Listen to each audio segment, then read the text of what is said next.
Yes. So good afternoon sir. Today gagawa po tayo ng database using SQL query.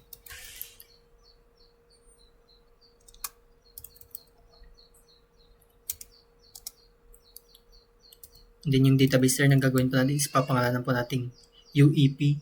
Then yan na sir, tapos na po yung syntax ng pag-create ng database, and then go. And then next sir is gagawa po tayo ng table inside the database.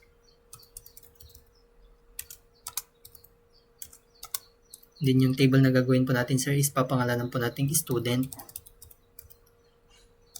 Maglalagay din po tayo ng mga attributes, student ID,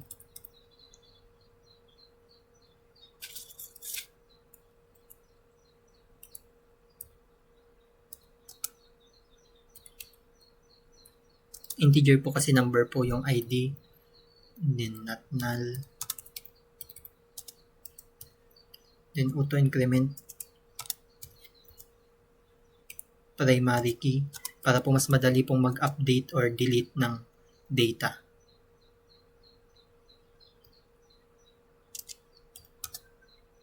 Then next, maglalagay din po tayo ng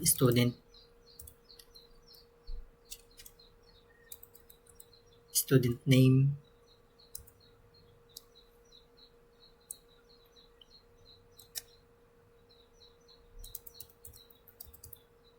varchar,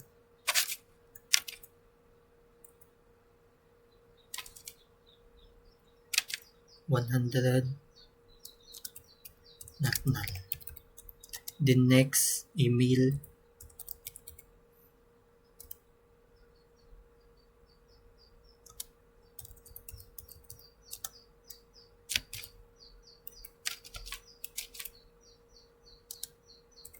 then not null. Then next, age, then integer din po to kasi number din po to, and then not null.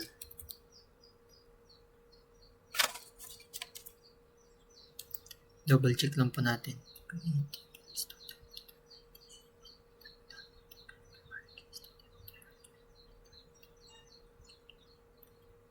And then go po. Then yun na po, nakakreate na po tayo ng table sa ating database. And then next, maglalagay naman po tayo ng data sa table na ginawa po natin.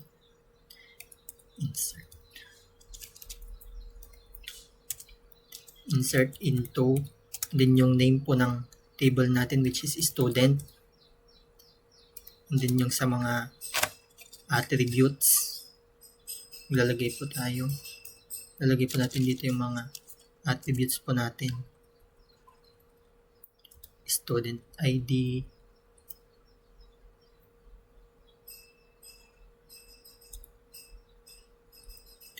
student name,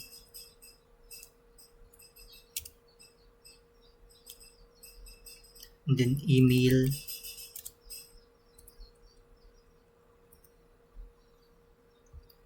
and then last is age.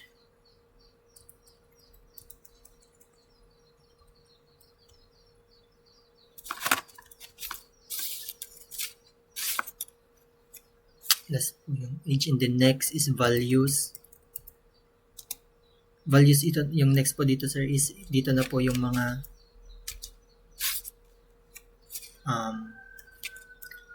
ilalagay po nating data, which is sa student ID is 1, for example lang po. And then next, student name, my name is Joven Katonggal.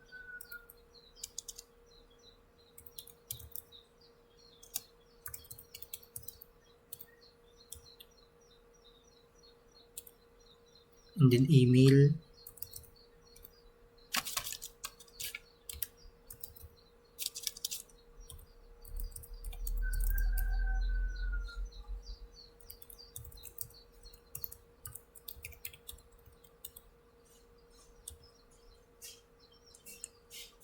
and then last is age, 19.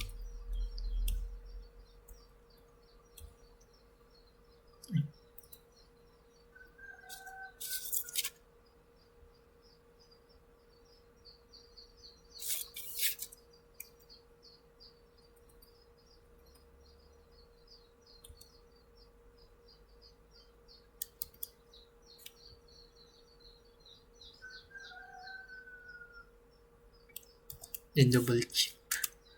Double check lang po natin.